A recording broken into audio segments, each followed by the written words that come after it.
Greetings, watch enthusiasts. Any day you get a new watch is a good day, and today is no exception. I have the new Ginault Expeditioner with the pearl white dial, and it is a beauty. And I'm going to review it for you today from a watchmaker's perspective. In addition to looking at the outside of the watch, we'll also open the case and have a look inside. I'll put it on the time grapher and check its timing, and we'll do a water resistance test. So sit back and relax, grab some popcorn, and I hope you enjoy the review.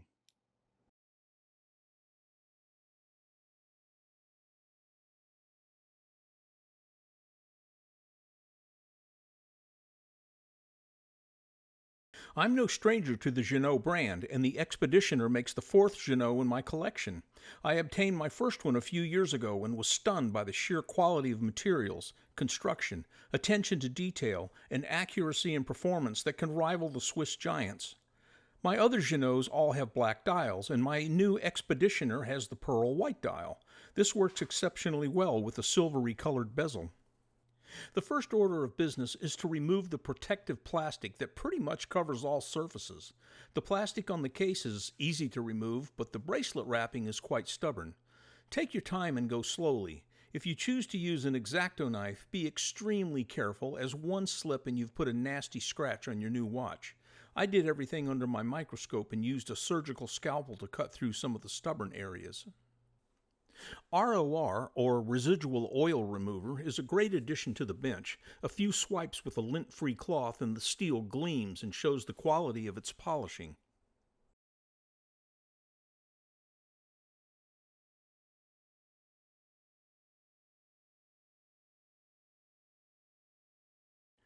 The play of light on the pearl white dial reveals a shimmering radial finish under the translucent white coating.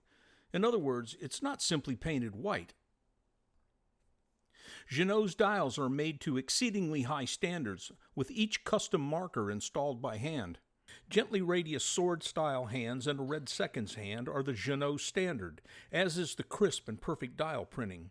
The Expeditioner's date wheel is printed in red, and the Cyclops gives my 72-year-old eyes a boost when I need to read the date.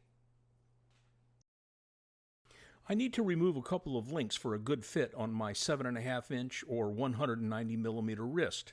While Ginault includes a screwdriver with the watch, I have a dedicated screwdriver which snugly fits the screw slots on oyster-style bracelets. A tight-fitting screwdriver optimizes torque and reduces energy loss, resulting in safer removal without damaging screw slots.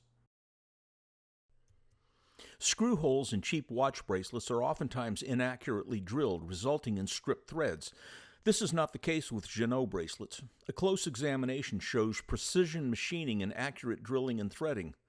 This is not a $49 eBay bracelet, and its quality is very close to my Swiss versions.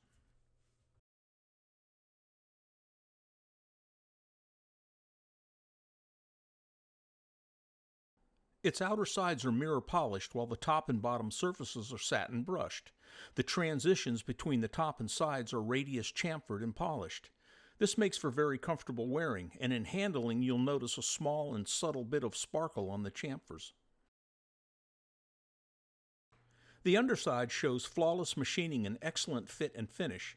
I see nothing that should or could be improved. To me, it's perfect.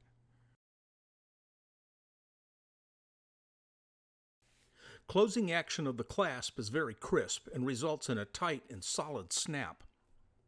The adjustable folding clasp is robust and allows for tools-free adjustment of up to 20mm in 2mm increments in a sliding and locking rack system. A flip-style folding safety catch adds another layer of security to the clasp, and it also snaps firmly and tightly into place.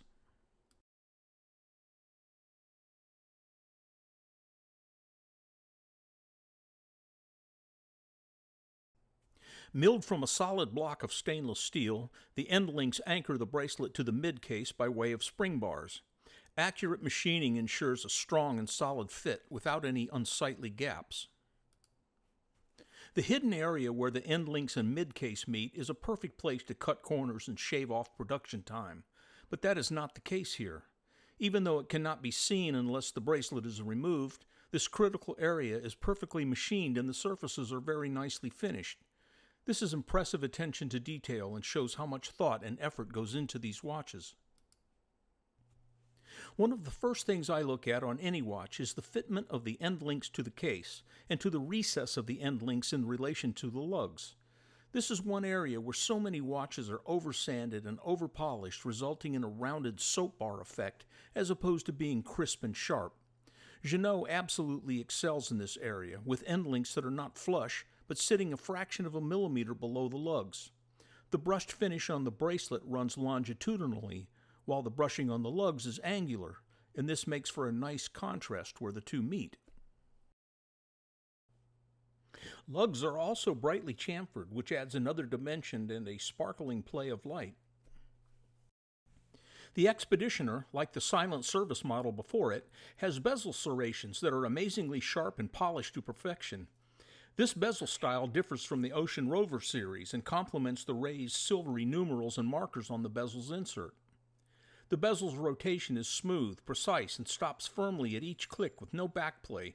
Its ceramic insert is available in two flavors: the 12-hour bidirectional traveler style or the 120-click unidirectional bezel. I chose the 120-click for no particular reason other than I like the way it looks.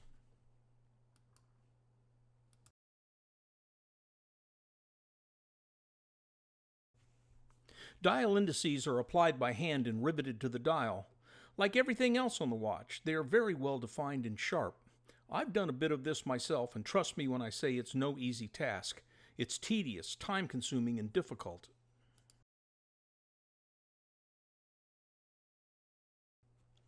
Ginault's lume is very bright and lasts through the night. My lume test is simple. If I can read the watch at 4 a.m., it passes the lume test. I suspect it's Swiss Luminova, or perhaps a proprietary blend. Whatever it is works as well as any Swiss watch I've owned. The crown is adorned with the sculptural, stylized flower logo, what we hand engravers would call a rosette. Unlike the Ocean Rover's coin edge crown, the Expeditioner's serrations are flat and similar to its bezel. It threads smoothly onto the crown tube, and you can feel its gaskets compress as you tighten, assuring protection from water intrusion. As you unscrew the crown, it pops out to the first position, or winding position. Pulling it out to the second position allows you to advance the date by rotating the crown clockwise. Pull to the third position for time setting. Push back in and turn to tighten the crown back onto the crown tube.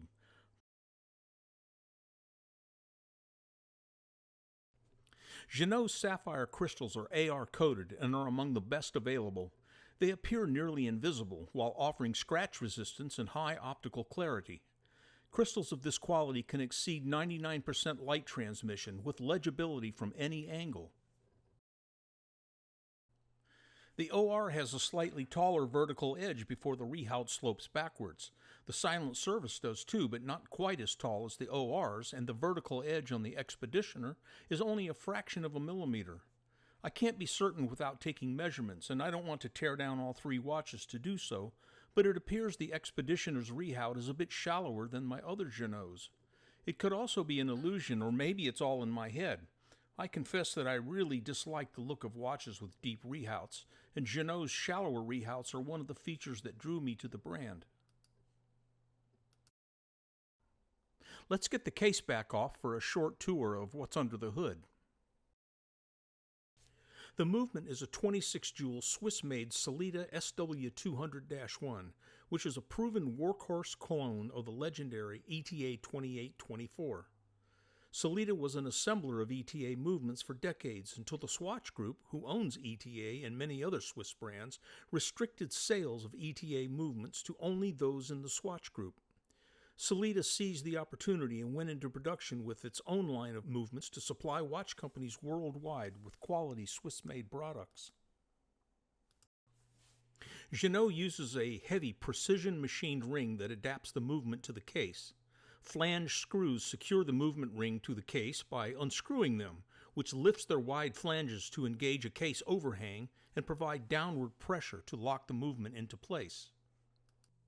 If you're not familiar with how an automatic movement works, the rotor swings back and forth as you move your wrist, which winds the mainspring through a series of gears. Regardless of which way the rotor swings, the reversing wheels in the auto-wind module convert the rotor's oscillations into a unidirectional rotation which winds the mainspring. As the rotor swings in one direction, one reversing wheel disengages, while the other engages to wind the mainspring. When the rotor swings the opposite way, the roles reverse. The first wheel engages and the other disengages, ensuring the mainspring is wound regardless of rotor direction. The heart of the watch is the escapement and balance, oscillating at 28,800 beats per hour. The escapement allows a release of energy from the mainspring in small bursts, driving the gear train that turns the watch's hands. The balance wheel staff or axle has extremely fine pivots which turn in jeweled bearings at the top and bottom. Each bearing is a shock-absorbing assembly made of a lower hole jewel for the pivot and a cap jewel held in place by a small spring. This two-piece system flexes under impact, protecting the delicate pivots from breaking if the watch is dropped. This engraving confirms the SW200-1 movement. Its earliest version was the SW200, and after some tweaks, in 2008, it became the SW200-1. There are some good reasons to have this movement powering these watches. One is they are excellent performers, delivering reliability and accuracy to very high standards. The other is servicing, which can be done by any watchmaker anywhere in the world. Unlike some of the Swiss luxury brands that tightly control access to parts, Sellita parts and movements are widely available. It's safe to say that this is a lifetime watch that won't be collecting dust in a dresser drawer due to unavailable parts and expensive servicing. Decades from now, your grandkids, and even their grandkids, can be wearing Grandpa's Ginault. Ginault states water resistance to 1,000 feet. My tester can test up to 10 bar or 330 feet, so let's see how it goes. The Proofmaster is a dry tester, so watchmakers can leave the movement in the watch when testing. It's a precision Swiss instrument that measures case deformation under controlled pressure that simulates what a watch might experience underwater. If the watch has a leak, air equalizes between the inside of the case and the outside, resulting in minimal or no deformation, indicating a failure in water resistance. The Expeditioner passes 330 feet test with no problems whatsoever, although mine will only see swimming pool depths. FYI, this style of watch has 3 critical sealing points: the crystal gasket, the caseback gasket, and the crown and tube gaskets.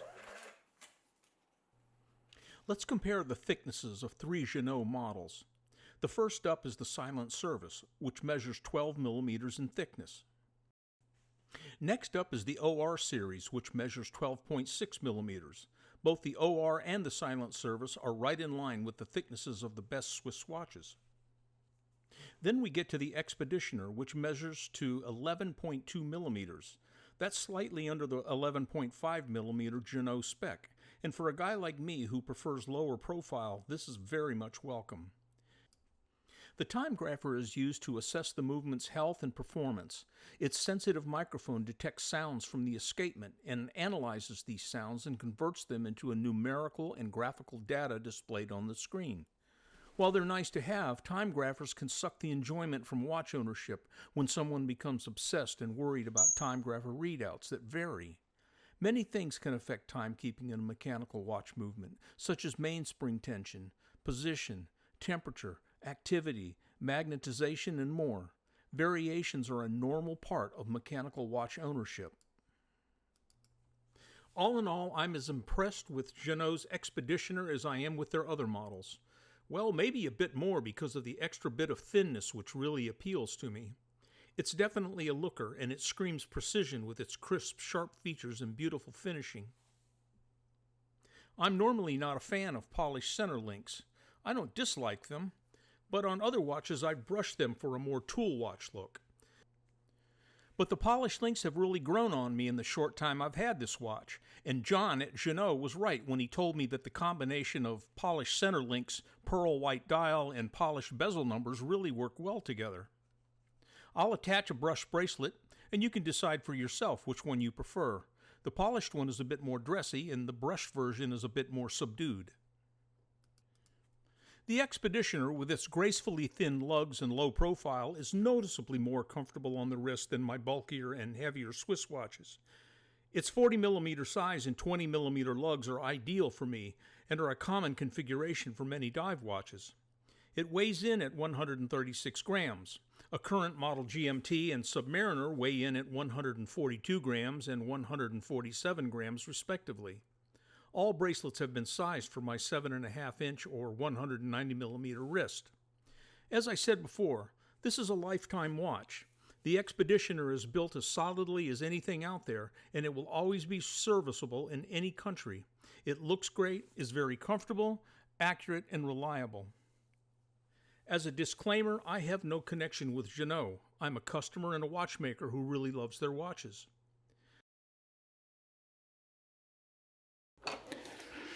For more information, check out Ginault's website at ginault.com. Thanks again for watching. I hope to connect with you in Rob Waller's Facebook group, the Ginault Watch Club. Until then, just remember that quartz watches need love too. No, they don't. Just kidding.